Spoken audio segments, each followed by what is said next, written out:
So yeah, servers were full, game was crashing. I went to sleep. First thing I did when I got on was I went into the lost sector, used an energy converter build, threw a grenade, got my bubble, and then used a sword to take down all the overload champions.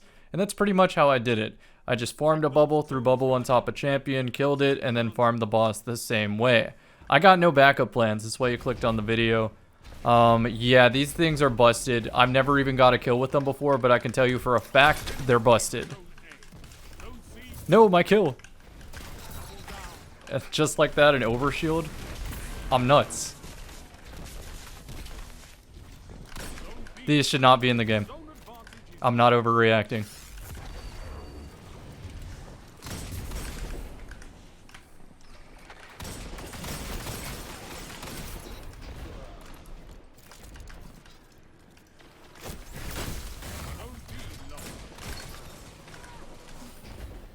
Look how much my melee energy is almost up. Sure, you could say with the special scab change that it's fine. I could even switch to like tractor cannon right now. The button. Now I have ammo. Flying Dawnblade.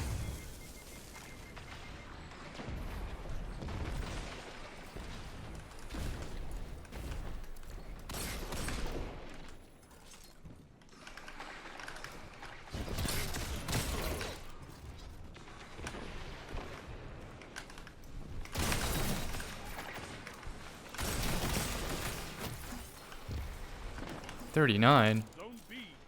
This is also a max range Fatebringer, by the way. Get out of the way.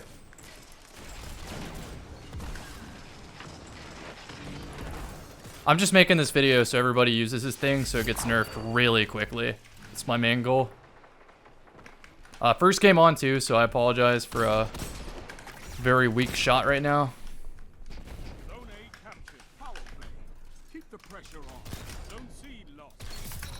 Thanks for the overshield, man. You didn't have to.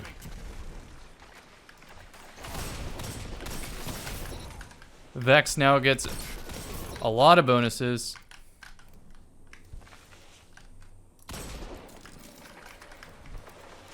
Like this reload speed from Force Barrier. It is so hard to shoot when a pulse grenade is near you, flinching your screen and whatnot. I'm gonna leave that. It's a bad place to be. I have a bubble though, so maybe that's a great place to be if I have a bubble.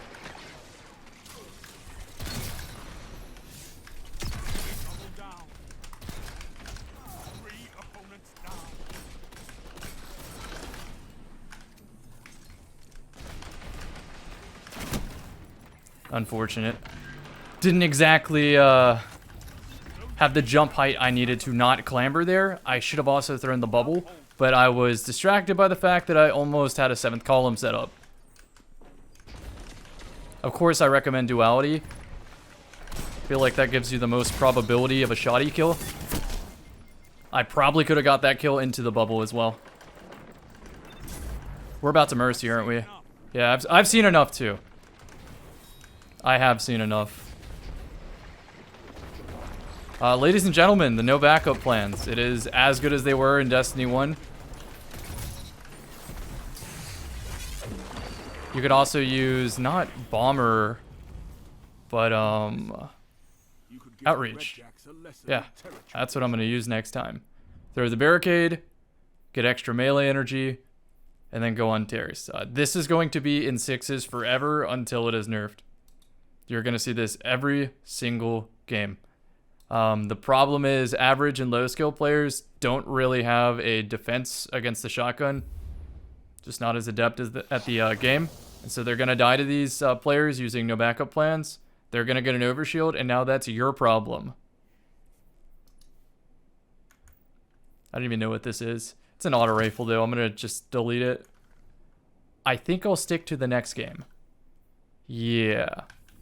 So let's quickly talk about the new season, the reveal, goals, etc. Also, all these Bungie names are nice. A lot of people committed to the main name, which is great. I went with an alt. Yeah, sure, my own viewers are gonna know me, but at least the general populace won't.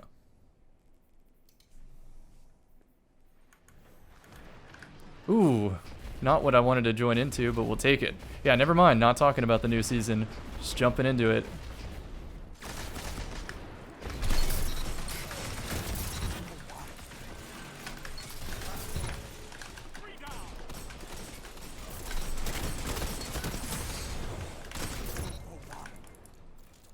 Do I even need to show more? Can I just leave?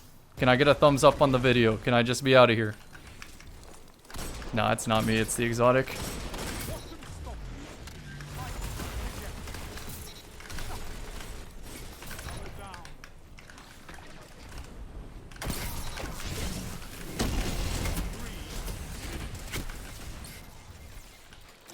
It's one way to join. Shaxx put me in this match for a reason. I saw a lot of good stuff in the reveal. I've always been a Destiny fan, but my problem with new content is there's always an outlier. I'm exaggerating a little bit in this video, like, just for show, right? No backup plans is going to be a menace in sixes. I stand by that statement. And I don't like these kind of things.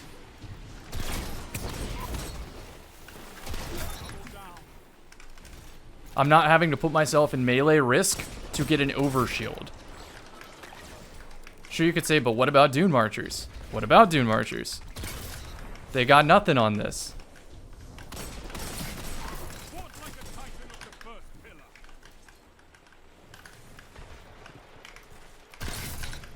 Another overshield. Outreach. Shotgun kills give me melee energy. Faster reload. I have a bubble for power ammo.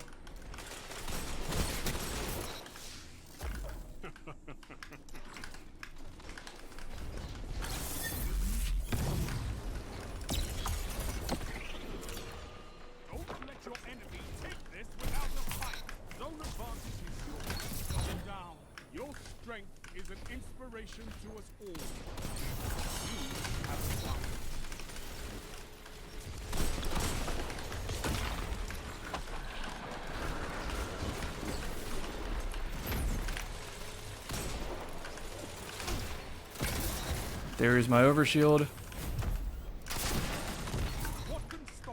And we're back in it.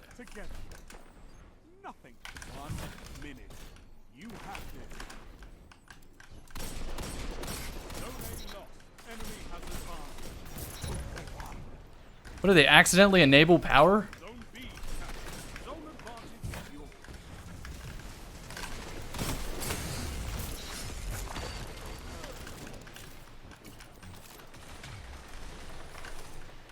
Also, if you didn't notice, the quick draw nerf doesn't affect me at all. Still doing just fine. Was a little slow on that.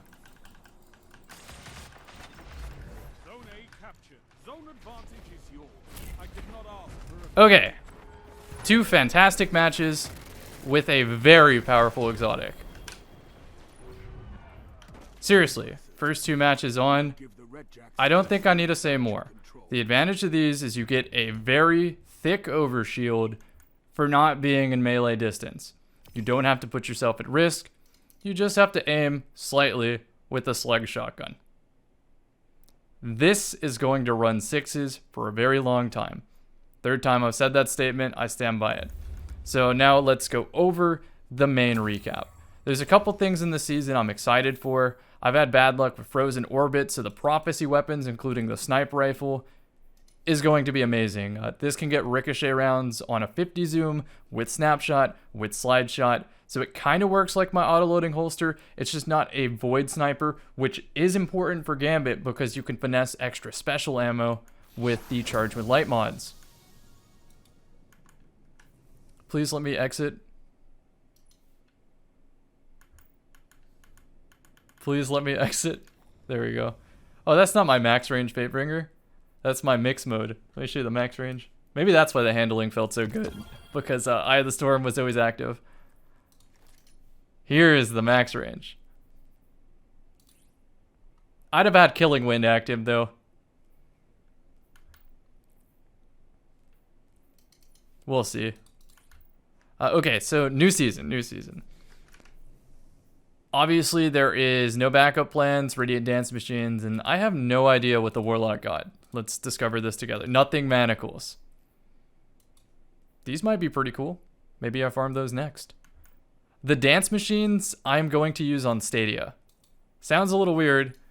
Let's read. Activating your dodge ability when near targets allows you to dodge additional times for a short period.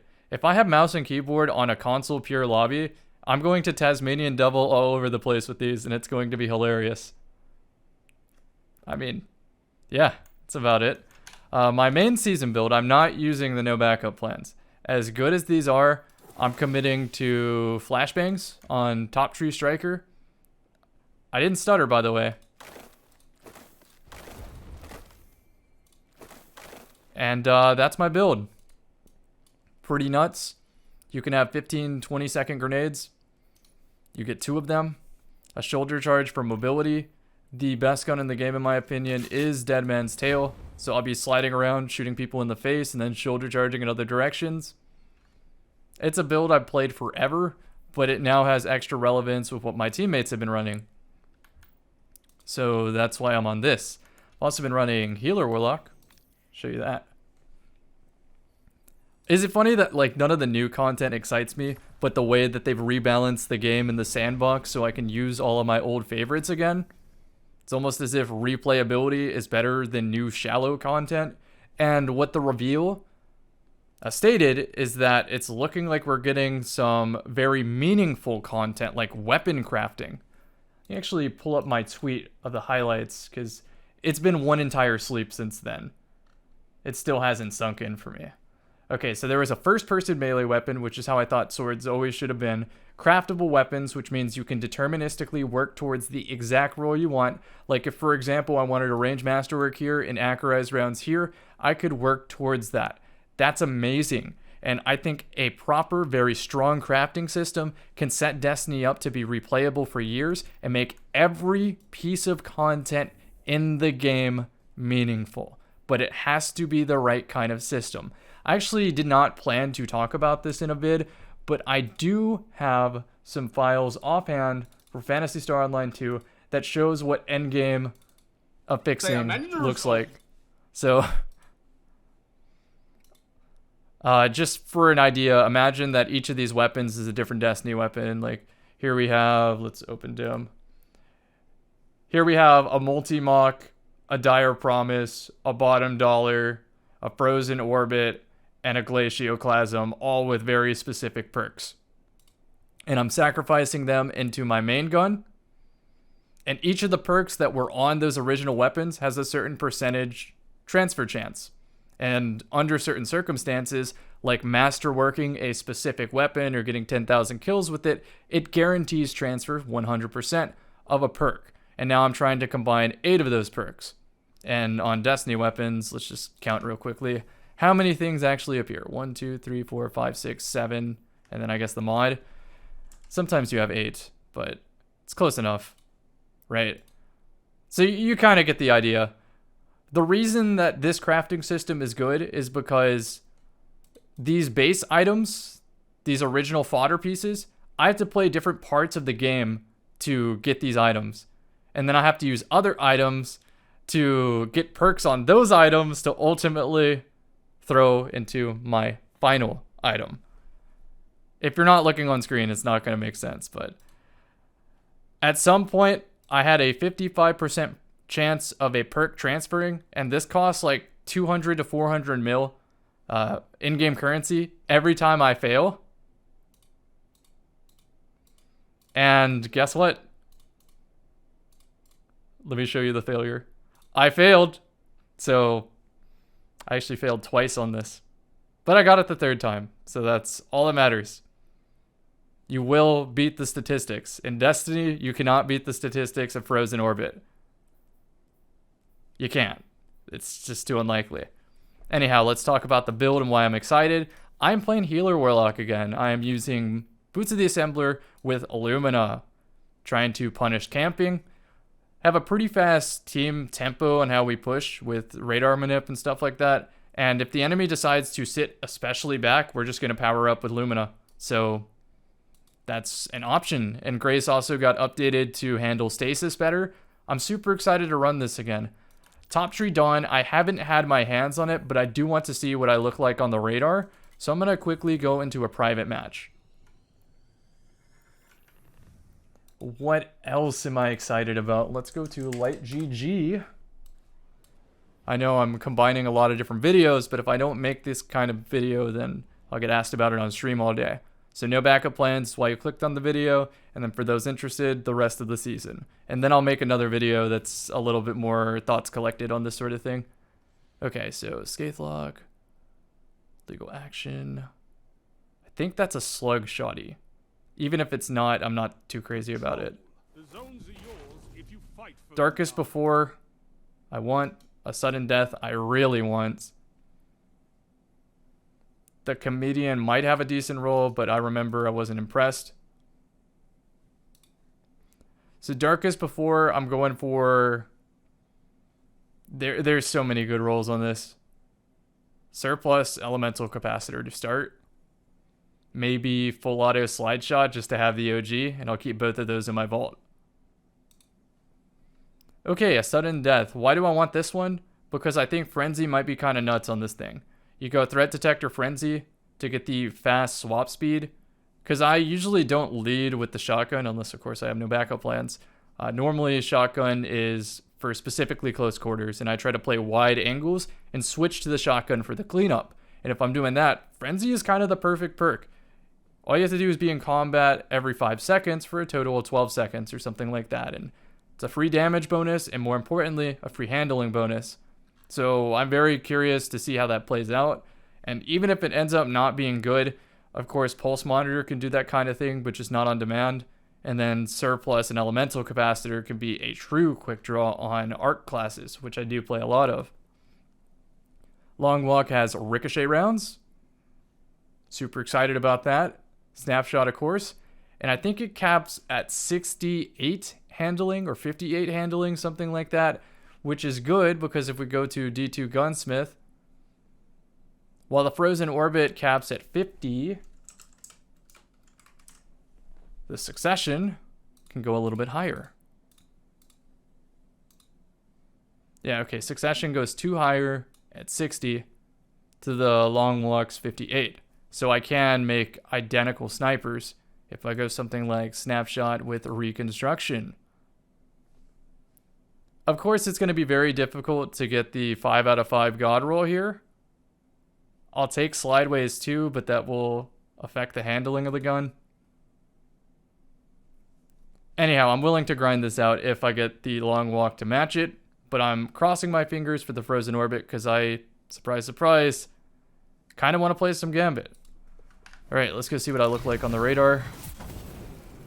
Ooh, I guess I need someone else to tell me what I look like on the radar. I was thinking that my top left of the radar would turn me into a little dot instead of a triangle, and that would have told me everything I need.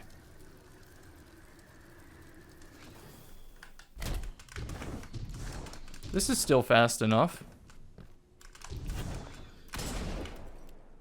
This still feels really good.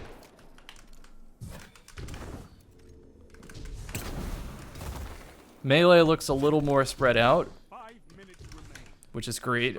And if the splash is less, that means Titans can survive Dawn Blades. Yeah, I was really hoping to see that. As far as activities go, I don't really know what they added. Here's my Hunter build for the season. They changed the way that Scavenger works, the cost amount, so I'm going to have to reshuffle my mods, but essentially I'm going to end on the same thing. So I made a Camouflage Hunter with Geminis. It's just an off-meta thing. It's not that strong. Stompies are better. And I do have Stompies. Let's see. What is missing here? What did I do wrong? Oh, there we go. That's the way to run it. So yeah, I have a Shatter Dive Hunter. Very classic. Stompy still really strong. Wait, why is that all marked out? Oh, because the total's higher. What if I just leave them? Here, we'll discover something more together. Something else I was curious about.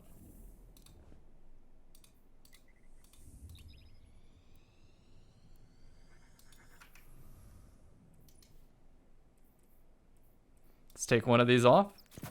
All right, now it's active.